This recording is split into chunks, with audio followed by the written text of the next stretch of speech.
નમસ્કાર, આપ જોઈ રહ્યા છો TV9 અત્યાર સુધીના તમામ ખાસ સમાચારો સાથે હું છું ઝરણા સોની। શરૂ કરીએ ન્યૂઝ ફટાફટ। રાજ્યમાં 48 કલાક બાદ વધશે વરસાદની તીવ્રતા, હવામાન વિભાગે વ્યક્ત કરી આગાહી। 7 દિવસ હળવાથી મધ્યમ વરસાદની શક્યતા। દક્ષિણ ગુજરાતમાં ભારેથી અતિભારે વરસાદ પડે તેવા એંધાણ। તો આગામી 5 દિવસ 30 થી 40 કિલોમીટરની ઝડપે પવન ફૂંકાશે, જેથી માછીમારોને દરિયો ન જવા ચેતવણી અપાઈ।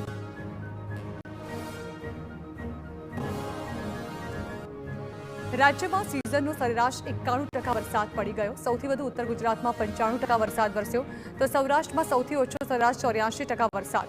દક્ષિણ ગુજરાતમાં સિઝનનો કુલ 95% વરસાદ ખાબક્યો।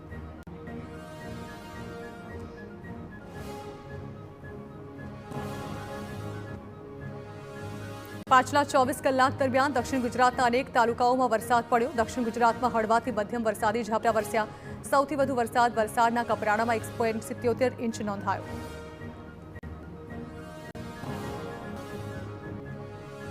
મહીસાગરના કડાણા ડેમમાં પાણીની આવકમાં થયો ઘટાડો। ડેમના 3 ગેટ 6 ફૂટ સુધી ખોલવામાં આવ્યા। મહીસાગર નદીમાં છોડાયું 29,385 ક્યુસેક પાણી। સુજલામ સુફલામ કેનાલમાં પણ 100 ક્યુસેક પાણી છોડવામાં આવ્યું। મહીસાગરના 110 અને પંચમહાલના 18 ગામોને એલર્ટ અપાયું।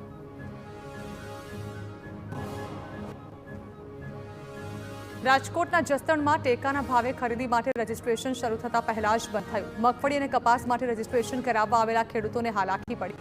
જસદણના તમામ ગામોમાં ઈ સમૃદ્ધિ પોર્ટલ બંધ થતા ખેડૂતોની વધી મુશ્કેલી। ખેડૂતો નોંધણી માટે સતત 2 દિવસથી ખાઈ રહ્યા છે ધક્કા। નોંધણી માટે 15 સપ્ટેમ્બર સુધીનો અપાયો છે સમય।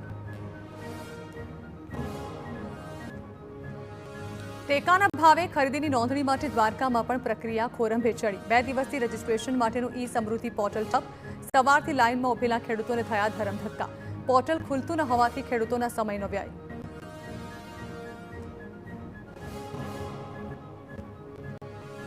ટેકાના ભાવ માટેના રજીસ્ટ્રેશનમાં પડતી હાલાકી બાબતે કૃષિ પ્રધાન રાઘવજી પટેલે આપ્યું આશ્વાસન। કહ્યું કે ખેડૂતોનો ધસારો થતા પોર્ટલ ઓવરલોડ થવાથી સર્વર બંધ થયું।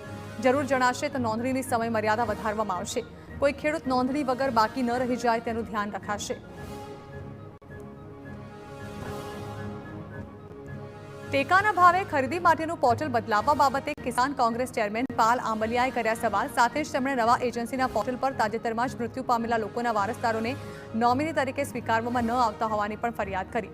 જેની સામે નાફેડના ચેરમેન દિલીપ સંઘાણીએ કહ્યું કે નાફેડના અને અન્ય પોર્ટલમાં વિસંગતતા છે, જેની સીએમને રજૂઆત કરી સમાધાન લવાશે।